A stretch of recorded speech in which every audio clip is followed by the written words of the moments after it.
Tunapoianza asubuhi ya leo katika siku njema hii ya baraka ambayo Mungu ametupa, tembea na hili neno la Zaburi ya 126. Na maandiko yanasema, Bwana alipowarejeza mateka wa Sayuni, tulikuwa kama waotao ndoto. Katika wiki hii kuna vitu Mungu atavifanya kwenye maisha yako na utakuwa kama unaota ndoto. Ile kazi ambayo umeitafuta kwa muda mrefu, ile tenda ambayo umeifuatilia kwa muda mrefu, Mungu ataifanya katika siku hii ya leo, na wewe utakuwa kama unaota ndoto, lakini ndio Mungu atakuwa anafanya. Na ule mstari wa pili anasema, ndipo kinywa chetu kilipojaa kicheko na ulimi wetu kelele za furaha. Ndipo waliposema katika mataifa, Bwana amewatendea mambo makuu. Siku hii ya leo Mungu atakujaza kinywa chako kicheko. Ataondoa kilio, ataondoa msiba, ataondoa kila aibu, na anakujaza kicheko. Na ndipo mataifa watakaposema, wale waliosema kwamba ameshindwa, amekosa ile kazi, amekosa ile tenda,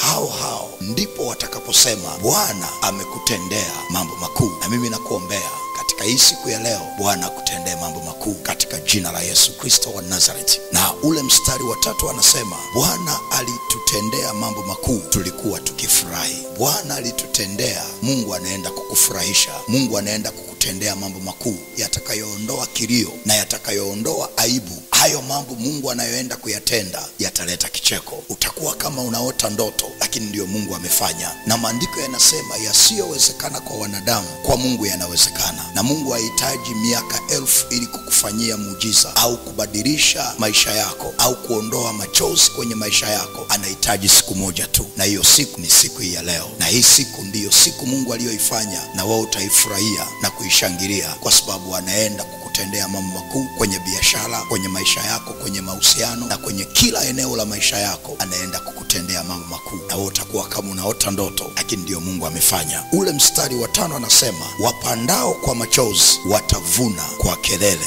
za furaha. Na huwa wanasema, every successful person has a painful story. Kila kukicha, kila inapoingia siku mpya, usiache tena kupanda mbegu. Usiache kubeba mbegu zako na kupanda tena. Usiache kwenda kupambana tena. Siku hazifanani. Na ndio maana asubuhi ya leo ninakuombea ya kwamba pamoja na kwamba unaenda kupanda kwa machozi, Mungu akusaidie uvune kwa kelele za shangwe, uvune kwa kelele za furaha katika jina la Yesu Kristo. Yale mambo ambayo hayakuwezekana jana, leo yakawezekane. Ile milango ambayo haikukufungukia jana, leo ikufungukie kwa jina la Yesu Kristo wa Nazareti. Na ule mstari wa 6 anasema, ingawa mtu anakwenda zake akilia, azichukuapo mbegu za kupanda, hakika atarudi kwa kelele za furaha aichukuapo miganda yake. Leo nimekuombea, pamoja na kwamba umepambana kwa machozi, unajinyima kula, unakosa usingizi wakati mwingine kwa ajili ya kupambana, kwa ajili ya kuhaso, hii siku ya leo nimeibariki. Pamoja na kwamba unakwenda